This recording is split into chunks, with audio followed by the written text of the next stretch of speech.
Hello guys, നമ്മളിന്ന് പോകുന്നത് നമ്മുടെ സ്വന്തം ലാലേട്ടൻ്റെ എലന്തൂരുള്ള തറവാടിൻ്റെ ഓട്ട. അത് ആ വഴി എല്ലാവർക്കും കറക്റ്റ് അറിയാമെന്ന് എനിക്ക് തോന്നുന്നില്ല. ഞാനും അതിൻ്റെ അടുത്ത് താമസിച്ചിട്ട് എനിക്കും ആദ്യം പോയപ്പം കറക്റ്റ് അറിയത്തൊന്നുമില്ലായിരുന്നു. ഞാൻ പിന്നെ ഓരോരുത്തരോട് ചോദിച്ചും അങ്ങനെയൊക്കെയാണ് പോയത്. അപ്പോൾ ആ വഴി കറക്റ്റായിട്ടൊന്ന് പറഞ്ഞു തരാൻ വേണ്ടിയാണ് ഞാൻ വന്നത്. ഞാനിപ്പോൾ നിൽക്കുന്നത് നമ്മുടെ എലന്തൂർ ജംഗ്ഷനിലാണ്.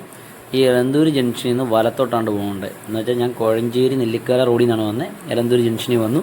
അവിടുന്ന് വലത്തോട്ട്, കുരിശിൻ്റെ അവിടുന്ന് വലത്തോട്ട് കയറി പോകുമ്പോൾ അടുത്ത ജംഗ്ഷൻ വരും.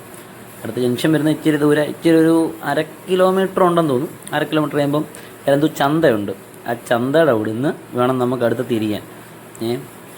നമ്മൾ ഇന്നവിടെ പോയി. പക്ഷേ എങ്കിൽ അവിടെ ചെന്ന് കഴിഞ്ഞപ്പം ചില മെയിൻ്റനൻസ് പണിയൊക്കെ ഉണ്ട്. ഒരു കയറ്റി വിട്ടില്ല, നമ്മളകത്തോട്ട് കയറ്റി വിടത്തില്ല. വെളിയിൽ നിന്നുള്ള വീഡിയോ മാത്രമേ നമുക്ക് എടുക്കാൻ പറ്റത്തുള്ളൂ, അല്ലാത്ത കയറി വീഡിയോ എടുക്കാനൊന്നും പറ്റത്തില്ല.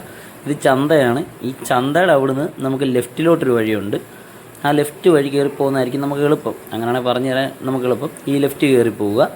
ഈ ലെഫ്റ്റ് കയറിയിട്ട് നമ്മൾ ആ കുളത്തിൻ്റെ സൈഡിലോട്ടാണ് ചെല്ലുന്നത്. ഇപ്പം കാണാമെന്ന് പറഞ്ഞാൽ അവിടെ ഒരു കുളമുണ്ട്. ആ കുളത്തിൻ്റെ അവിടോട്ടാണ് നമ്മൾ ചെല്ലുന്നത്. ആ കുളത്തിൻ്റെ അവിടുന്ന് പിന്നെ നമുക്കൊരു അടുത്ത ലെഫ്റ്റ് ഉണ്ട്. ആ ലെഫ്റ്റ് കയറി വേണം നമുക്ക് പോവാൻ. ആ കുളത്തിൽ ഇഷ്ടംപോലെ മീനൊക്കെ ഉണ്ട്. ഞാൻ ഈ വീഡിയോ അവസാനം കാണിക്കുന്നുണ്ട്. വലിയ മീൻ കിടക്കുന്നത് എന്ന് പറഞ്ഞിട്ട് ആരും പിടിക്കില്ല. ആ കുളത്തിൻ്റെ അവിടെ ഇരിക്കാനൊക്കെ ഭയങ്കര വൈബാണ് കേട്ടോ. നല്ല രസമാണ് കുളത്തിൻ്റെ അവിടെ ഇരിക്കാൻ. നല്ല തണുപ്പും ഇരിക്കാനുള്ള സൗകര്യവും കാര്യമൊക്കെ ഉണ്ട്. നിങ്ങൾ അവിടെ പോയിട്ട് തിരിച്ചു വന്നിട്ട് ഇവിടെ കുറച്ച് നേരം ഇരിക്കും. ലെഫ്റ്റാണ് നമുക്ക് പോകേണ്ടത്. നമുക്ക് അപ്പുറം വഴിയും വരാം, വേറൊരു വഴിയുണ്ട്. ഇത് ഞാൻ എളുപ്പത്തിന് വേണ്ടി പറഞ്ഞാണ്. ഈ ലെഫ്റ്റ് കയറുക. ഈ ലെഫ്റ്റ് കയറിയിട്ട് കഷ്ടിച്ചൊരു 50 മിനിറ്റ്. ഞാനൊരു പ്രാവശ്യം വന്നപ്പോൾ ഈ റൈറ്റ് എന്നെ തെറ്റിച്ചായിരുന്നു. അതുകൊണ്ടാണ് ഈ ട്രാൻസ്ഫോമർ ഉണ്ടെന്നൊക്കെ പറയുന്നത് എടുത്തത് കേട്ടോ. റൈറ്റ് ഉണ്ട്, ഒരു ട്രാൻസ്ഫോമർ അവിടെ ഉണ്ട്. ശ്രദ്ധിച്ച് നോക്കിയാൽ അറിയാം. ആ ട്രാൻസ്ഫോമറിൻ്റെ അവിടുന്ന് റൈറ്റ് കയറുക. ഈ കാണുന്ന ട്രാൻസ്ഫോമറാണ്. അവിടുന്ന് റൈറ്റ് കയറുക. വിട്ടു പോവല്ല, അവിടെ ഒത്തിരി റൈറ്റ് ഉണ്ട്. ട്രാൻസ്ഫോമർ ശ്രദ്ധിക്കുക. ആ ട്രാൻസ്ഫോമറിൻ്റെ അവിടുന്ന് റൈറ്റ് കയറുക. റൈറ്റ് കയറി ചെല്ലുന്നത് നേരെ റൈറ്റ് സൈഡിൽ കാണുന്നത് ആ തറവാടാണ്. ഇതാണ് തറവാട്.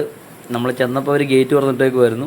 പക്ഷേങ്കിൽ അവർ അന്നേരം തന്നെ അവിടുത്തെ പണിക്കാർ വന്ന് ഗേറ്റ് പൂട്ടി. കാരണം അത് പണിഞ്ഞുകൊണ്ടിരിക്കുകയാണ്. അവിടെ അകത്ത് കയറി വീഡിയോ എടുക്കാനോ കാര്യങ്ങളോ ആരെയും സമ്മതിക്കത്തില്ല. നമ്മൾ വന്നപ്പം ഗേറ്റ് തുറന്നിട്ടേക്കുമായിരുന്നു. ഗേറ്റ് പൂട്ടി. അന്നേരം തന്നെ അവർ വന്ന് ഗേറ്റ് പൂട്ടി പണിക്കാർ. അവരകത്തോട്ട് ആരെയും കയറ്റത്തില്ല. അവിടെ ഫുള്ള് പുതുക്കി പണിഞ്ഞുകൊണ്ടിരിക്കുകയാണ്. 4 കെട്ട് വീടാണ് അത്. പഴയ 4 കെട്ടാണ്. ഭയങ്കര രസമാണ് കാണാൻ. നമ്മൾ ഉദ്ദേശിക്കുന്നതിനെക്കാട്ടി ഭയങ്കര രസമാണ്. ഞാൻ മുമ്പ് പറഞ്ഞ കുളം ഇതാണ്. ഇവിടെ കുറേ മീനുണ്ട്, കാണിച്ചു തരാം. സെറ്റ് മീനാണ്. ഇതുകൊണ്ടോ കിടക്കുന്ന മൊത്തം മീനാണ്. അതിനകത്ത് കുറേ മീനുണ്ട്. എല്ലാം വലിയ മീനുകളാണ്, ചെറിയ മീനെന്നല്ല, ഭയങ്കര വലിയ മീനാണ്. ഇത് കാണാൻ വരുന്നവർ ഇതുകൂടെ വന്ന് കാണുക എന്ന് പറഞ്ഞുകൊണ്ട് ഇവിടെ ഒന്ന് ശല്യം ഉണ്ടാക്കാനോ കാര്യത്തിനോ ഒന്ന് നിന്നേക്കല്ല്. അതൊന്നും എന്തുവാ, ആരും പിടിക്കുന്ന മീനോ കാര്യമോ ഒന്നുമല്ല.